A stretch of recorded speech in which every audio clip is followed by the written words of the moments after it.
Hello and welcome to another Royal Reviewer channel episode, and today is wishing Prince Philip, the Duke of Edinburgh, a very happy 99th birthday. Yes, he is 99 years young, and I have found online 99 trivia facts to go through today.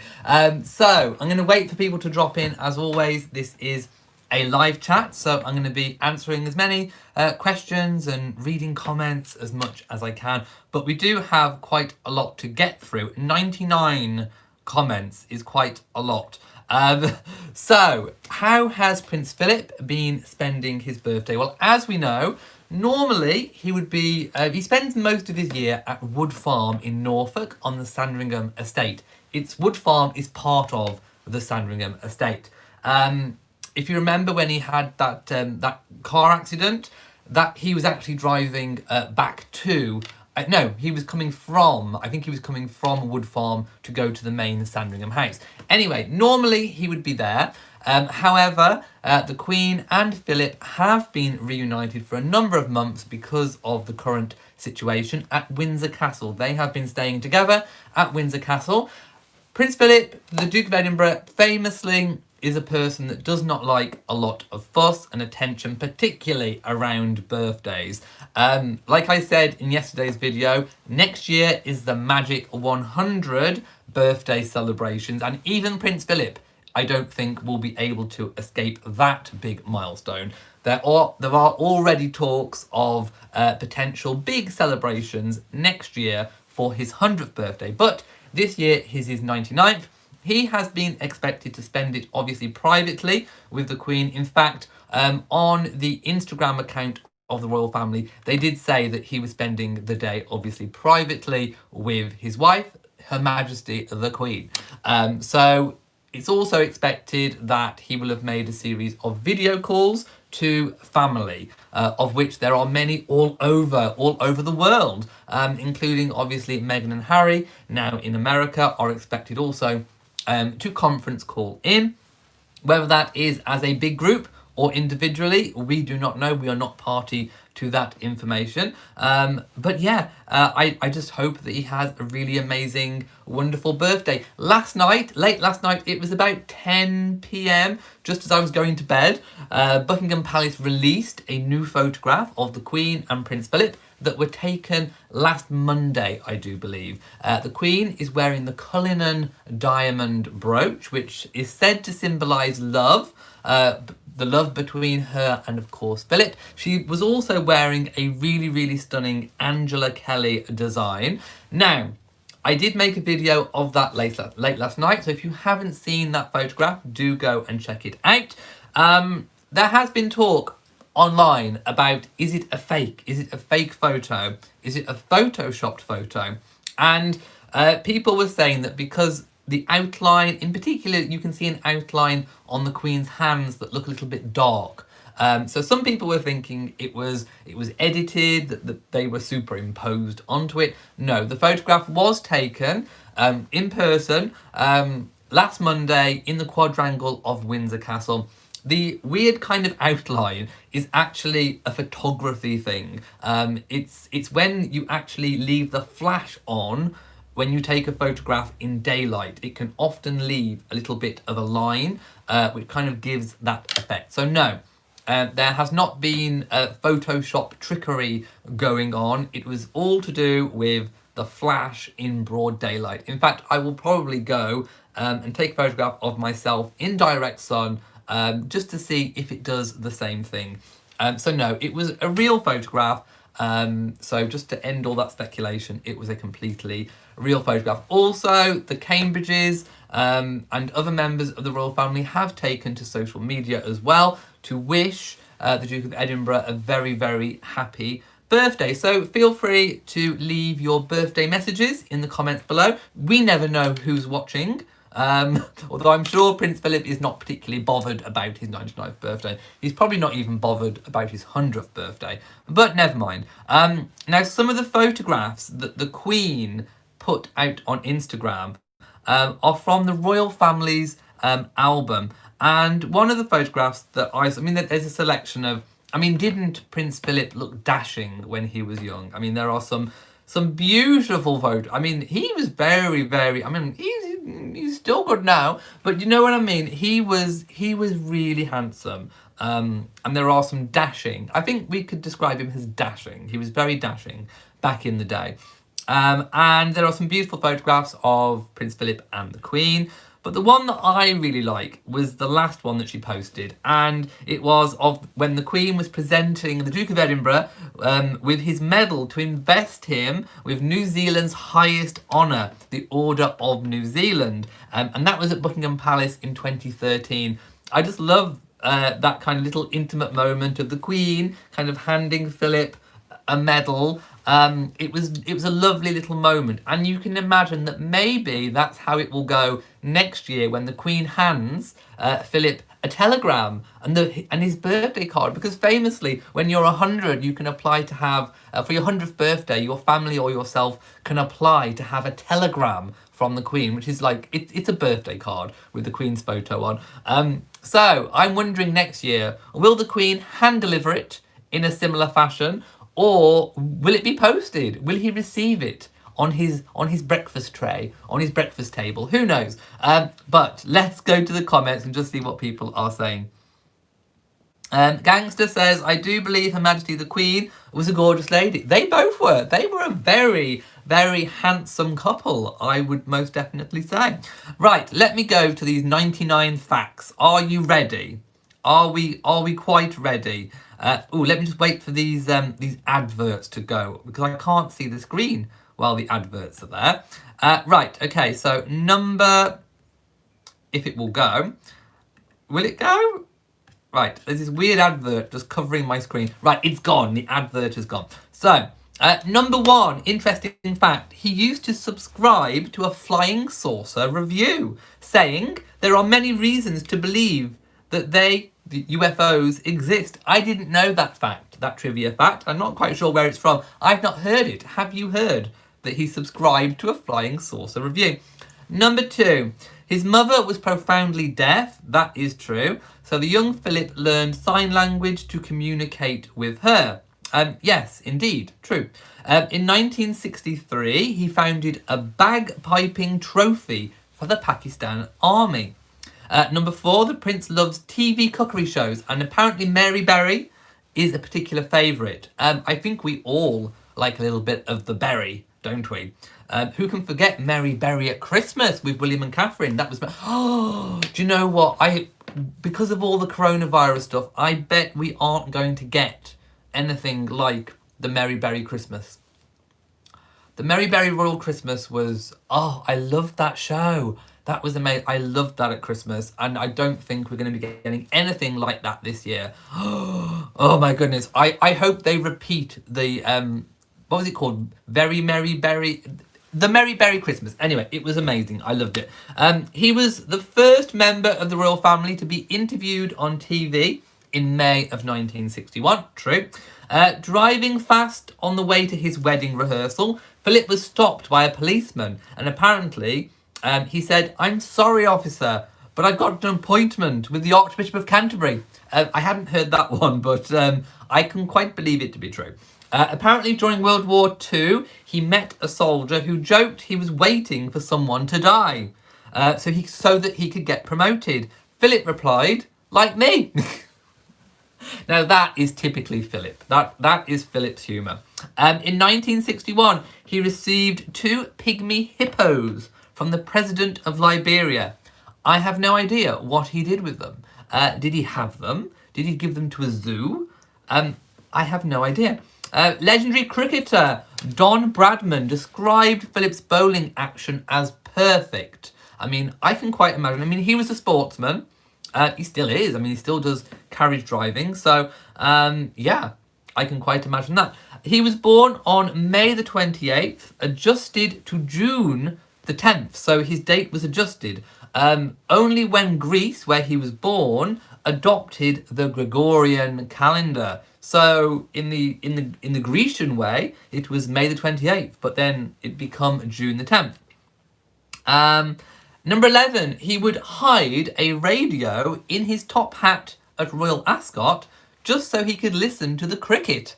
I can quite believe that too. And I can quite believe that people actually did put things under their hat, under their top hats, because interesting fact, away from this, at the coronation, do you remember all the big coronets that the dukes and all the nobility wore? Apparently a lot of them kept sandwiches under their coronets, and even little flasks of whiskey or alcohol just to pep them up for the very, very long ceremony that took place. So I can quite believe that he's of the generation that possibly would put a radio under their top hat. Number 12, the photo of him, the teenage Princess Elizabeth kept beside her bed, showed him with a full beard so that palace staff wouldn't recognise the man she loved. Oh, I mean, if that is true, that is quite sweet, to be quite honest. 13, Philip is a self-confessed practitioner of dontopediology, which apparently is the science of opening your mouth and putting your foot right in it. That we can definitely believe.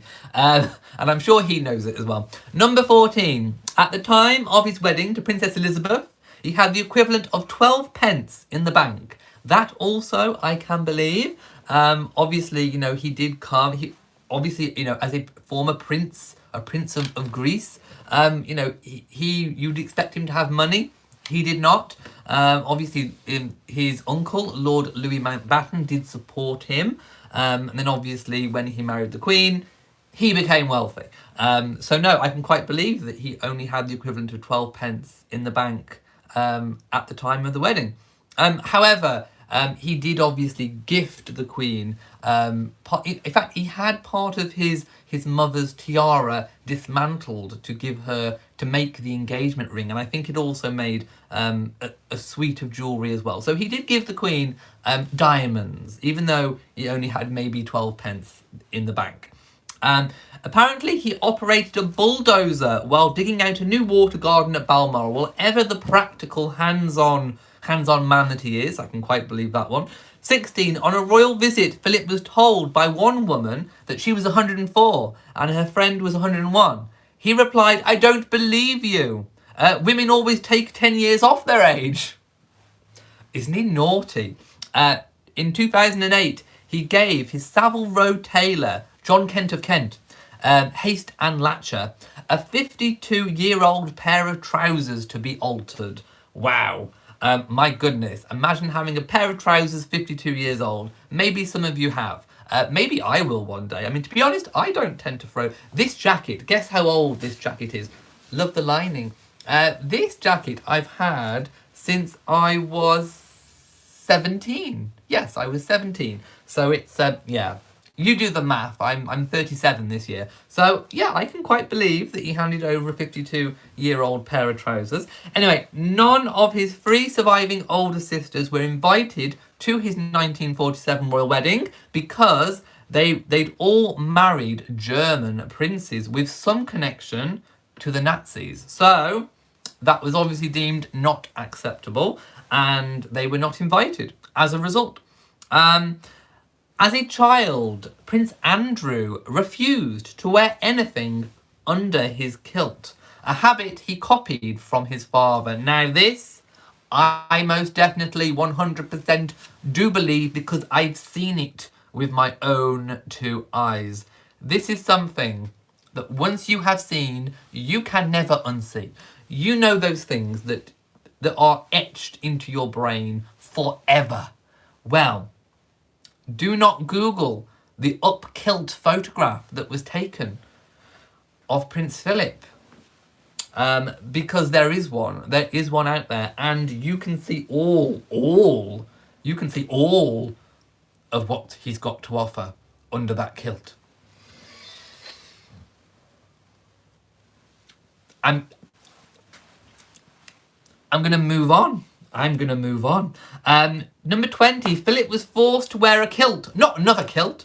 A kilt when wooing Princess Elizabeth at Balmoral. Introduced to her father, George VI, Philip jokingly curtsied instead of bowing. The king was not amused.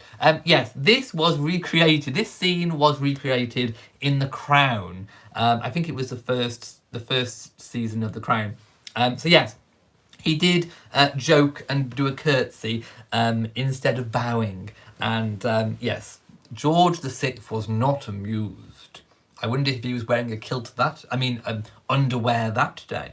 Anyway, in 1972, he had the design of the new 50p coin altered so that it read pence instead of just the little p.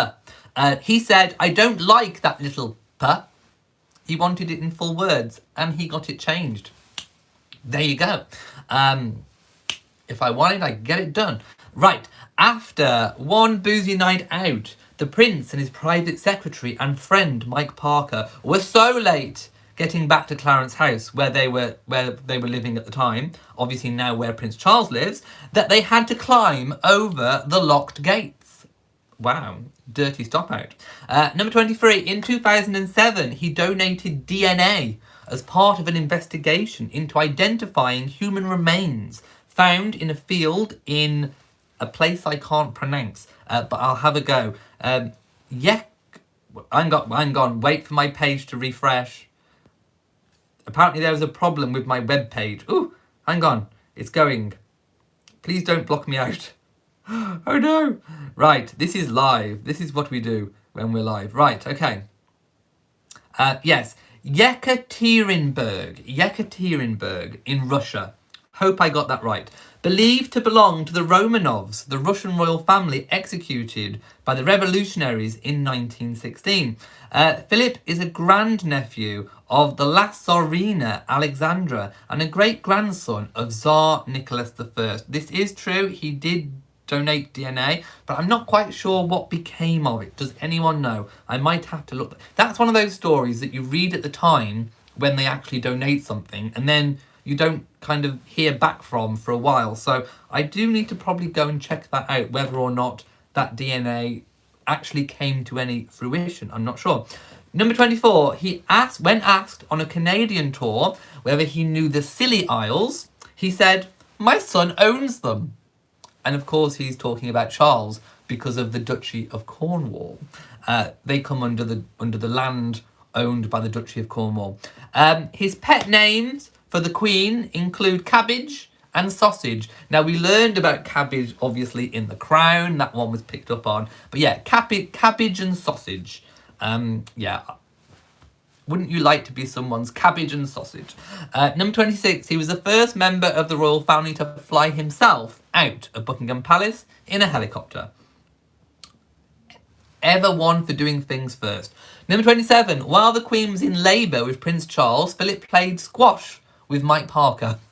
I think that was depicted in The Crown as well. 28, Philip and the Queen were joined on their honeymoon by Susan. Who's Susan? Susan was the Queen's corgi. Her first, I believe, corgi, of which all of her other corgis were descended. 29, when a 1974 attempt to kidnap Princess Anne failed. As if you'd try and kidnap Princess Anne. I mean, come on. Philip said that if the gunman had succeeded, and this is a direct quote, Anne would have given him a hell of a time while in captivity. Oh, can you imagine if he had succeeded? Anne would have been... Do you know what? I bet he'd have sent her back. I really do. Anne would have given him hell. Anyway, number 30, he promoted bicycle polo. That's when you do, the horse polo, but on a bike. So that those who couldn't afford ponies, well, can we not all afford ponies? Do we not all have room for ponies? Anyway, might enjoy the sport. So that was quite noble of him, I do believe. And there's this funny picture of Philip on a bicycle with a polo stick. Anyway, Operation Fourth Bridge is the plan for national mourning when Philip dies. He did actually attend the bridge's dedication in 1964. So the operation is known as Fourth Bridge. That is the code name for when Philip passes. Apparently he doesn't like tea. He prefers black coffee. I didn't know that one, actually. So he likes it strong. And of course, we do know that he is an early riser. He gets up early. So a good cup of strong coffee would do the trick, I imagine. When informed that a royal page had been sacked after being found in bed with a housemaid, Philip replied, "Sacked? They should have given him a medal." Number 34. His staff affectionately call him father, although not to his face, because he is a stickler for respect still. 35. It was only when Philip questioned the custom of servants leaving a new bottle of whiskey by the Queen's bed every night that the reason was revealed. I did not know this. Apparently, Queen Victoria had once asked for a scotch, the alcohol scotch, to combat a cold, to be left outside of her room. And apparently the order had never been rescinded. That means the order had never been stopped. Therefore, one was put out for every monarch by their bed ever since. I hadn't heard of that. And I'm not in. That's one of the points that I'm not entirely sure is true, because is it drank? Is it actually drank, or is it just left there and then taken away until maybe it's needed the next night? Is it a tradition that is still going on? I do not know. I have lots of questions.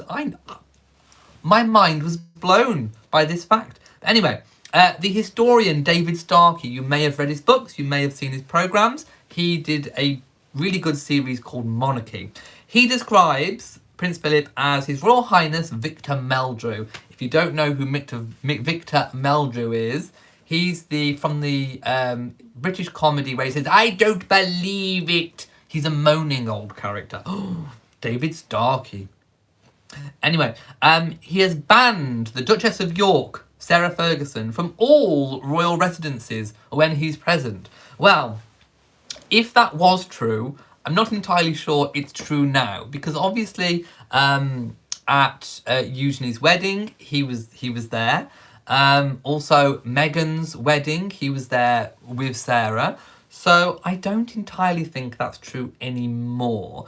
Also, I did hear reports, in fact, we actually saw that Sarah had been with Andrew. I think it was up to Balmoral. It might also have been Sandringham. And I think the Duke was present. But apparently when Sarah is there, she stays in a cottage on the grounds, not in the main house. So, although it may have been true, I think there has been a little bit of a thawing out of the relationship, obviously, between Sarah and Philip. This was obviously after Sarah's toe-sucking scandal. Anyway, moving on. When practicing for coverage of his death, TV broadcasters used the name Mr. Robinson instead of Prince Philip. When he was 18 months old, his family were forced into exile by a military uprising in Greece. True. And Philip slept in a cot made from an orange box. True. The family fled to France to live in a house lent to them by Philip's aunt Marie Bonaparte, a great grandniece of Napoleon. In 2011, he was voted Consort of the Year by the Oldie magazine. His letter of acceptance admitted that bits are dropping off of the ancient frame. Another example of his humour. 42, he spent some of his childhood in Germany and later said he could never take the Nazi salute seriously, as it was the exact same gesture that as a schoolboy they would give to a master, indicating that he wanted to go to the lavatory. Oh, as a boy, he would show off to visitors by standing on his head. But I hope he's grown out of that one at 99. 44. Once, when staying with an aunt, he released a herd of pigs to stampede through a formal tea party. Imagine if it was Hyacinth Bouquet's tea party. She would not tolerate pigs in one of her candlelight suppers, would she? During the Battle of Matapan on March 21st, 1941, he was mentioned in dispatches for his control of the searchlights on board the Royal Navy ship HMS Valiant. While serving on HMS Wallace in 1943, no connection to Simpson, he had the idea of creating a decoy by throwing a wooden raft containing smoke floats into the water to give the illusion in the darkness of burning debris, distracting enemy aircraft and allowing the ship to escape. As one colleague put it, Prince Philip saved our lives that night, ever resourceful and forward-thinking. He was present in Tokyo Bay for the surrender of Japan on September the 2nd, 1945. His wedding gift to Princess Elizabeth was a bracelet he designed himself using jewels from one of his mother's tiaras. I told you that earlier. His wedding present from George VI was a pair of Purdy shotguns, very posh shotguns. Although a member of the House of Lords until 1999, he has never spoken there. As a husband of the monarch, it would be improper for him to do so. He insisted his wife's coronation in 1953 be televised, although the Queen Mother and Prime Minister Winston Churchill were opposed to it. Obviously, he was embracing new technology, which proved to be, I think, good in that instance because, so many things, so many momentous events have been captured and recorded for history, for posterity, because of him. So I applaud him for that and thank him very, very much for starting that. During a rehearsal for the coronation, he was reprimanded by the Queen for saying his lines quickly and without feeling. Don't be silly, Philip. Don't be silly, Philip, she said. Come back here and do it properly. Yes. Don't anger your cabbage, sir. On the day of the coronation, he asked his wife, where did you get that hat? Meaning the crown, seriously. He first met his future wife when she was 8 at the wedding of his cousin Princess Marina of Greece and the Duke of Kent. His official livery colour is dark green, known as Edinburgh green, which is used for his cars and his staff's uniforms. I'd love a Mercedes sports car in Edinburgh green. Mercedes, look me up. Following the death of the Queen's father, George VI, in 1952, Philip reorganised the shoot at Sandringham and for many years achieved his target bag of 10,000 pheasants during the annual 7 weeks day. I should point out that all of the pheasants that are shot on the Sandringham estate are either sold to go back into the estate or they are used on the estate. So it's sustainable. It's a sustainable estate is what I'm trying to say. And that has happened all the way through Sandringham's history and association with the monarchy. He gave up shooting in 2011. It was feared the gun's recoil could dislodge a stent. He had to remedy a heart problem. Very sensible because, hey, it could. So we want to make sure he gets to his 100th birthday, don't we? He once ordered and beyond. By the way, he's got to live, I think, to 103 before he becomes the longest ever lived royal. Anyway, he once ordered palace staff to swap the chops they were having for dinner. That's like chops, meat chops, for their dinner for lamb intended for him. He fancied the chops more. Well, if you fancy chops, you've got to have a few chops, haven't you? He moaned that his Buckingham Palace quarters are so far from the kitchens that his food is cold by the time he gets it. What a problem to have, seriously. My kitchen is so small, the food's piping hot, it doesn't matter wherever you go. Anyway, that must be a problem. I think he needs to invest in some heated trays. Definitely. Number 60, he was furious when the fact that he and his wife, the Queen, have separate bedrooms. Oh, he was furious when it became public knowledge, following one of the worst security breaches in royal history, when Michael Fagan broke into the Queen's room in 1982. I'm not sure about this one, because if it was true, I don't really think it's that bad. Lots of people have separate bedrooms. Lots of people have separate bedrooms to get a good night's sleep, for example. And they might come together for, those kinds of moments. But in the aristocracy, it's done.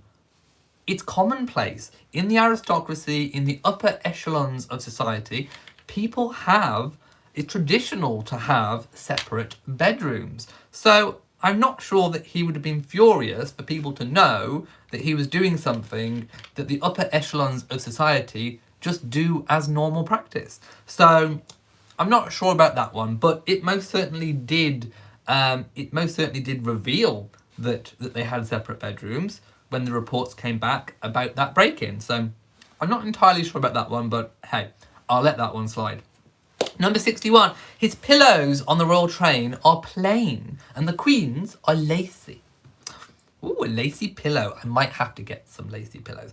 As a pilot, he logged 5,986 hours in 59 different types of aircraft. His final flight was on August the 11th, 1997, from Carlisle to Islay. Wow. At breakfast on the morning of his wedding, he and his best man drank a gin and tonic.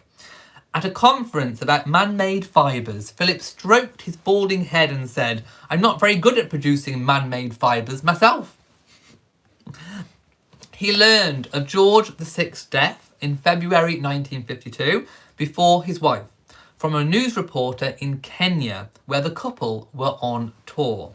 He likes practical jokes. He once called the Air Ministry, played a tape of an air battle down the line and said, "Help! One of your pilots has gone berserk and he's strafing the palace." My goodness, that was most definitely a practical joke. He was born Prince Philippos of Greece and Denmark. That's Philippos, obviously Philip. The second time he met the Queen, Princess Elizabeth, was when she was 13 and he was 18. He impressed her by jumping over a tennis net. The Queen dislikes the sound of ice cubes clinking in drinks. Remember that if ever you entertain the Queen. So Philip invented a machine that makes round ones, which are quieter. Round ice cubes. Oh, I need round ice cubes. I do. I need that machine. He should go on Dragon's Den. He really should. Anyway, he liked to cook breakfast for himself and the Queen, especially omelettes, using an electric frying pan, which travelled everywhere with him. He has a personal library of 11,000 books. I don't know who's counted them. Somebody with a lot of time on their hands. He wanted his children to bear the surname Mountbatten or possibly Edinburgh, but was overruled. That is true. And of course, the royal house was continued as Windsor until in the 60s there was a change made where all descendants of the Queen, or male line descendants of the Queen and Prince Philip, would bear the surname of Mountbatten Windsor should they need to use it. Now, most obviously of, all of the Queen's children and grandchildren have titles. If you have a title, you do not necessarily need to use a surname because your title is enough.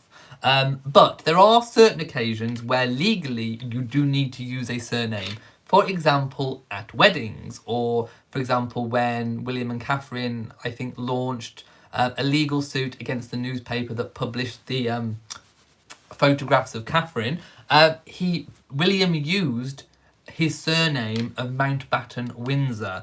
So, for example, Harry and Meghan, their actual surname is Mountbatten Windsor. However, usually you just use title alone. So he kind of got his wish in the end. Mountbatten was most definitely in there for his descendants. When Prince Charles was born, Philip said he looks like a plum pudding. I wonder if he still has that opinion.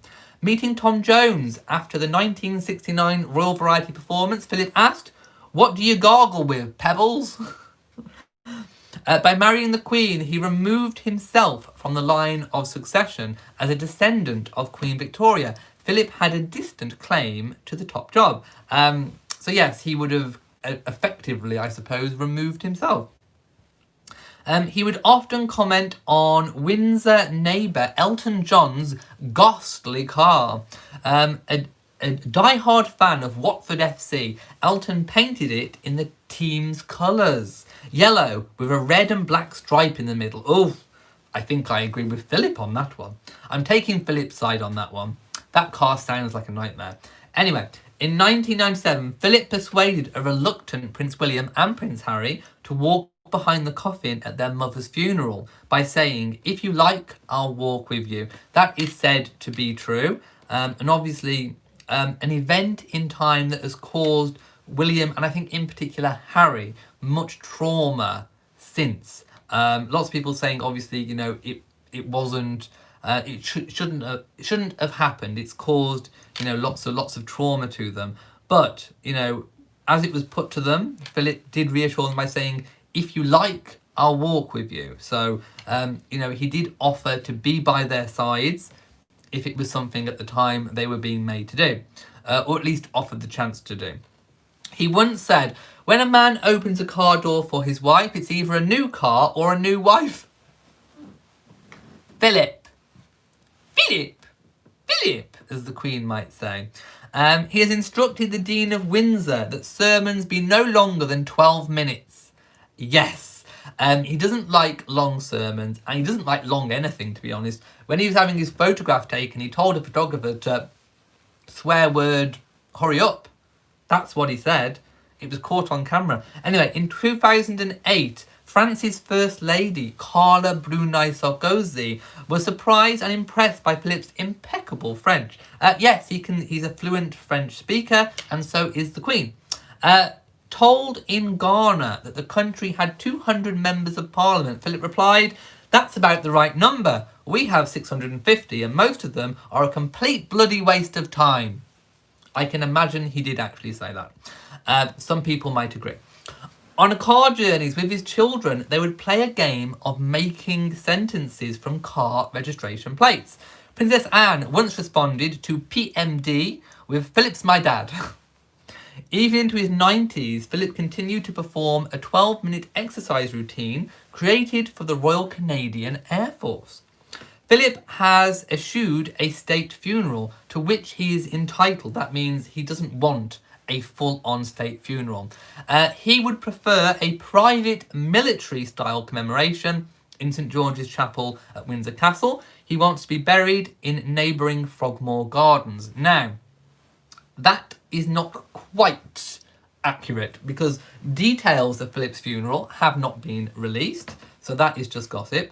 And also, Frogmore is the royal burial ground, but in the gardens, that is where you kind of bury people in the grass, so to speak, in the ground. What has actually been set aside is that there is space for the Queen and Philip to eventually be in the George VI vault, where obviously George VI, the Queen Mother, Princess Margaret's ashes, there is space for the Queen and Philip in that tomb. So I think it's intended that they go there. So I think they've got the gardens bit mixed up, and I think it's actually the George VI vault where they will both eventually rest. Anyway, at Edward's birth, Philip lightened the mood in the delivery room, a bathroom at Buckingham Palace, by saying, "Only a week ago, General de Gaulle was having a bath in this room." Oh, what a thought when you're about to, pop one out. My goodness. He likes oil painting. One critic said of his work, "Exactly what you'd expect. Totally direct. No hanging about." Oh, I can imagine.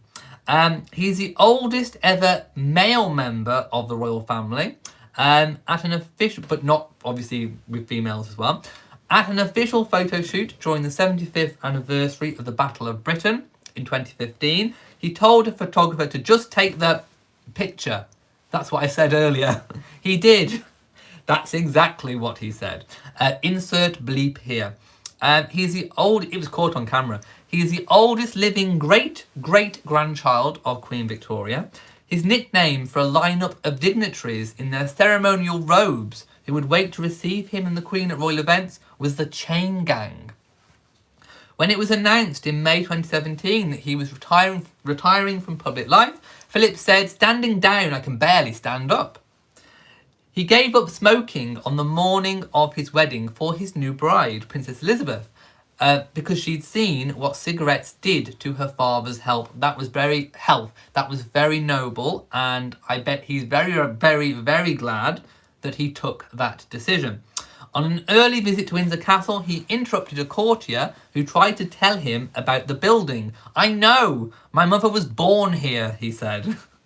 True, she was. Asked why he joined the Navy rather than the Army, he replied, I didn't fancy walking much. As well as being the new Duke of Edinburgh, he's also the Earl of Merioneth, as well as Baron Greenwich. He loves his food. When everyone else on the Royal Yacht Britannia had retired to their cabins because of a severe storm, he insisted on having dinner. His violently seasick equerry had to sit with him.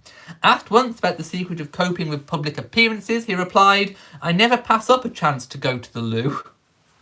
Offered a drink by a butler at the White House in 1979. Philip replied, I'll take one if you'll let me serve you. And there we go. That is 99. That was number 99. So there we have 99 facts about Philip. My goodness. Gangster Grand says, this has been most enjoyable. Long live Her Majesty Queen Elizabeth and His Royal Highness the Duke of Edinburgh. Indeed. Thank you to everyone who has been here and made it through this far. 99 facts, trivia facts about Prince Philip. There we go. Let me just see what people are saying. I'm just kind of going up and seeing people laughing. About the kilt picture. Yes. Yes, once you've seen that photo, you can never unsee it. Seriously. Right, okay, I'm going to go now. I wanted to keep this video pretty much on Philip and his birthday. So wherever I know where you are, you're at Windsor. But I want to wish you, Your Royal Highness, a really, really happy 99th birthday. I know that you do not like a fuss.